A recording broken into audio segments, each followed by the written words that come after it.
Hello my dear viewers. അപ്പോൾ ഇന്ന് ഞായറാഴ്ചയല്ലേ, ഇവിടെ ഗോതമ്പിൻ്റെ ഒറോട്ടിയും പരിപ്പ് കറിയാണ് കേട്ടോ. വെള്ളം തിളയ്ക്കുമ്പോഴത്തേക്ക് നമ്മൾ കുറച്ച് ഉപ്പിടണം. ഉപ്പിട്ടിട്ട് ആ വെള്ളത്തിൽ നിന്ന് കുറച്ച് വെള്ളം നമ്മൾ മാറ്റി വെക്കണം. ബാക്കി വെള്ളത്തേക്ക് നമ്മൾ ആട്ടാമാവ് ചേർക്കണം. ആട്ടാമാവ് എടുത്ത് നല്ല രീതിയിൽ മിക്സ് ചെയ്യണം. അഥവാ വെള്ളാംശം കൂടുതലുണ്ടെങ്കിൽ കുറച്ച് ആട്ടപ്പൊടിയും, അല്ലെങ്കിൽ ആട്ടപ്പൊടിയുടെ അംശം കൂടുതലുണ്ടെങ്കിൽ കുറച്ച് വെള്ളവും കൂടി ഒഴിച്ച് അത് നല്ല പരുവത്തിനാക്കി എടുക്കണം.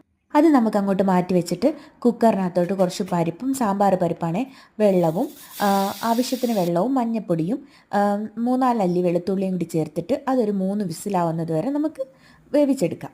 അതിനുശേഷം നമ്മൾ കിണ്ടി വെച്ചിരിക്കുന്ന മാവുണ്ടല്ലോ, ലേശം വെള്ളം കയ്യിൽ തൂക്കിയിട്ട്, നല്ല ചൂടാണേ, അതുകൊണ്ട് ലേശം വെള്ളം തൂക്കിയിട്ട് നമ്മൾ നല്ല രീതിയിൽ അയച്ചെടുക്കണം.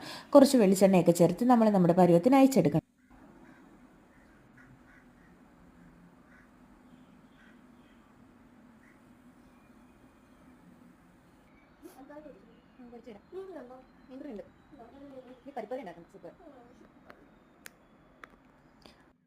ഇവിടുത്തെ കുഞ്ഞിന് ഏറ്റവും ഇഷ്ടമുള്ളത് മീൻകറിയാണ്. അവൻ മീൻകറിയും കൂട്ടി എന്ത് കൊടുത്താലും കഴിച്ചോളും.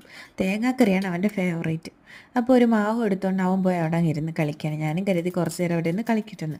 അപ്പോൾ നമ്മുടെ പരിപ്പ് വെന്തിട്ടുണ്ട്. അപ്പോൾ നമ്മളൊരു പാൻ എടുത്തിട്ട് അതിലേക്ക് കടുക് വറുത്തിട്ട്, വറ്റൽമുളക് തോനെ വേണ്ടവർക്ക് തോനെ ഇടാം കേട്ടോ. അപ്പോൾ ടേസ്റ്റ് കൂടും. ഇവിടെ കുഞ്ഞുണ്ടായതുകൊണ്ടാണ് ഞാൻ കുറച്ചിട്ടത്. പിന്നെ നമ്മൾ കുറച്ച് കൊച്ചുള്ളിയും കുറച്ച് സവാളയും എല്ലാം കൂടെ ഒന്ന് യോജിപ്പിച്ച് കൊടുത്തേച്ചാൽ മതി കേട്ടോ. കൂടുതൽ അങ്ങ് വഴലേണ്ട ആവശ്യമില്ല. അപ്പോൾ ഒന്ന് മൊരിഞ്ഞ് വരുമ്പോഴത്തേക്കും അതിനകത്തോട്ട് നമുക്ക് ആവശ്യമായിട്ടുള്ള കുറച്ച് തക്കാളി, ഞാനൊരു കൊച്ചു തക്കാളി എടുത്തേക്കുന്നത്, അതും ചേർത്ത് ആവശ്യത്തിന് ഉപ്പും ചേർത്ത് ഒന്നുകൂടെ നമ്മളൊന്ന് ഇളക്കി കൊടുക്കണം. 2 ടീസ്പൂൺ മല്ലിപ്പൊടിയും 1 ടീസ്പൂൺ കായപ്പൊടിയും ഒരു 2 ടീസ്പൂൺ വലിയ ടീസ്പൂൺ സാമ്പാർ പൊടിയും കൂടെ ആഡ് ചെയ്യണം.